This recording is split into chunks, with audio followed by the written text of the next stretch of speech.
Osmosis is the movement of solvent. Osmosis क्या होती है? जो सॉल्वेंट पार्टिकल्स हैं उनकी मूवमेंट होगी क्या? Osmosis across the semi permeable membrane, जिसके बीच में सेमी प्रेमेबल मेम्ब्रेन होगी। दिख रही है आपको ये क्या है? सेमी प्रेमेबल मेम्ब्रेन है। इसके बाहर जो पार्टिकल्स है वो अंदर जा सकते हैं और अंदर जो पार्टिकल्स है वो बाहर जा सकते हैं through the semi permeable membrane.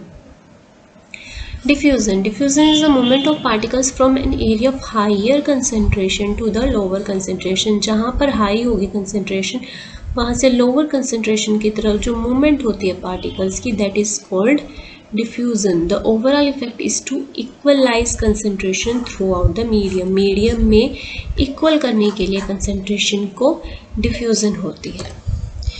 uses क्या है diffusion के? जो waste product can excrete out by the cell like carbon dioxide. Respiration से जो कार्बन डाइऑक्साइड हमारे बॉडी से वेस्ट निकलती है वो किसके थ्रू होती है? That is through diffusion. Movement of water through semi permeable membrane is called osmosis. अगर हम बात करें गैसेस की तो गैसेस में क्या होगा? हमारे डिफ्यूजन होगा। अगर हम वाटर मॉलिक्यूल्स की बात करें तो वहाँ पर क्या होगा? ऑस्मोसिस होगा।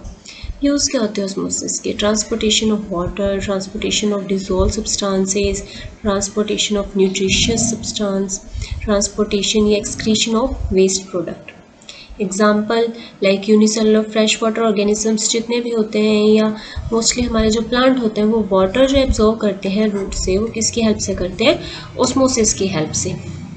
Then we have the plasma membrane. Plasma membrane क्या है? आपके सेल की जो आउटर कवरिंग होती है जो एक्सटीरियर इन्वायरमेंट और इंटीरियर इन्वायरमेंट को अलग अलग करती है। Separation of content of a cell, permit the entry and exit of a material. क्या मटेरियल अंदर आएगा, क्या बाहर जाएगा, ये भी कौन अलो करती है? हमारी plasma membrane. Prevent movement of some other materials called selectively permeable membrane. Select करके पार्टिकल्स को अंदर आने देती है, अंदर बाहर जाने देती है। Some substances like carbon dioxide है, ऑक्सीजन है, can move across the cell membrane by the process called diffusion। किसकी हेल्प से होता है? डिफ्यूजन की हेल्प से। In diffusion, substance move from a region of higher concentration to the region of low concentration। जहाँ पर higher होगी concentration उससे कहाँ जाएंगे? lower concentration में। Then nucleus। Nucleus is a darkly colored spherical or oval dot-like structure near the center of each cell। जो भी cell है उसमें एक dot-like structure होता है dark, that is nucleus। Double layer covering of nucleus. जो nucleus की covering होती है डबल लेयर, ये दिख रही है आपको double layer covering, that is nuclear membrane, या इसको हम क्या बोलते हैं? Nuclear envelope. Functions of nuclear membrane. Function क्या होता है न्यूक्लियर मेम्ब्रेन का? It's porous. पोरस होता है, इसमें थोड़े छोटे छोटे छेद दिख रहे होंगे आपको। Transfer the material from nucleus to cytoplasm. Nucleus से जो भी मटेरियल है वो कहाँ पहुँचाता है? साइटोप्लाज्म में। देन न्यूक्लियस के अंदर होता क्या है? क्रोमोसोम्स। क्रोमोसोम क्या होते हैं? रॉड शेप्ड स्ट्रक्चर होते हैं। पार्ट्स क्या क्या होते हैं क्रोमोसोम के? DNA and protein. और डीएनए के अंदर क्या होगा आपका? Genes and chromatin material. Function क्या होते हैं न्यूक्लियस के? सेलुलर रिप्रोडक्शन में हमारे हेल्प करता है nucleus.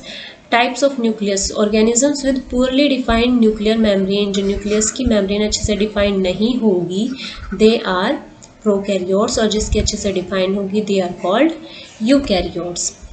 The master set of directions for making protein is contained in the chromatin। जो ये बताएगा कि कैसा नेक्स्ट सेट बनेगा वो किसके अंदर होती है सारी इंफॉर्मेशन? क्रोमेटिन के अंदर। Which are strands of genetic material. जो स्ट्रैंड्स होते हैं किस चीज़ के? जेनेटिक मटेरियल के। DNA. When a cell divide, जब भी सेल डिवाइड होगा the chromatin condenses to form chromosome.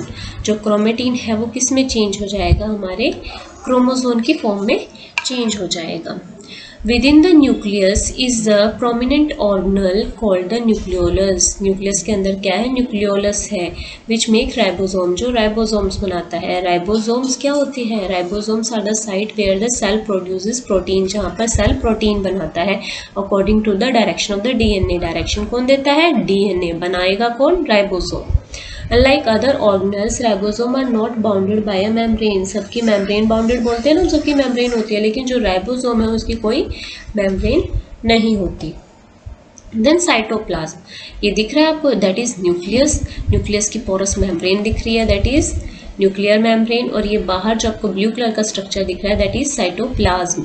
ये क्या होता है, क्लियर जिलेटिनस फ्लूइड होता है inside a cell. As the ribosomes and the copied DNA are transported into the cytoplasm, जो भी इसके अंदर मटेरियल बन रहा है, राइबोसोम्स बन रहे हैं या जो भी जेनेटिक मटेरियल कॉपी हो रहा है वो कहाँ जा रहा है, इन द साइटोप्लाज्म।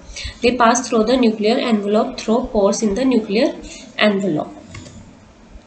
तो हमने क्या रीड किया अभी, न्यूक्लियस, न्यूक्लियस के अंदर क्या था, क्रोमोसोम एंड न्यूक्लियर मेम्ब्रेन थी उनकी। देन क्रोमोसोम के अंदर क्या था, DNA and protein, but is in DNA that is genes and chromatic material. Then we have to study about cytoplasm. The cytoplasm is the fluid content inside the plasma membrane. It contains many specialized cell organelles.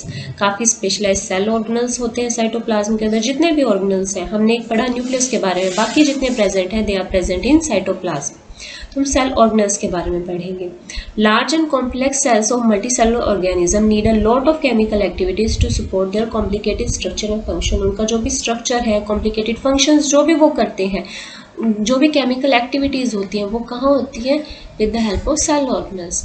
To perform this activities membrane bounded little structure, छोटे छोटे structure जो present होते हैं जिन्हें हम क्या बोलते हैं, organelles.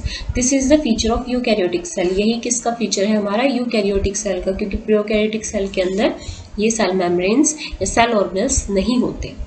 These organelles are visible only with the electron microscope. With the electron microscope we can see them.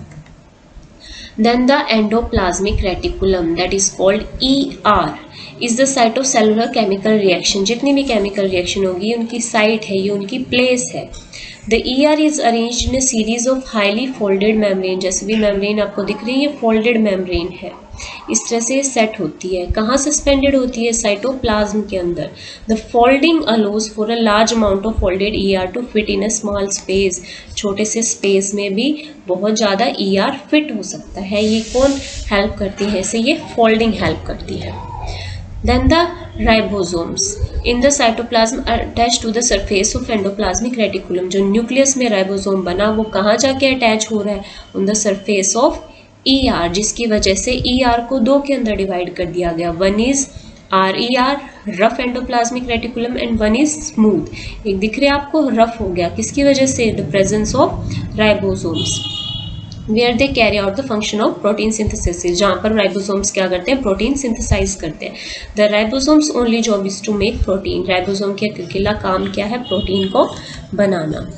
Then the smooth endoplasmic reticulum, area of the ER that are not stirred with the ribosome, जिसमें ribosome नहीं चिपके हुए, are known as smooth endoplasmic reticulum. The smooth ER is involved in the numerous biochemical activities including production and storage of lipids.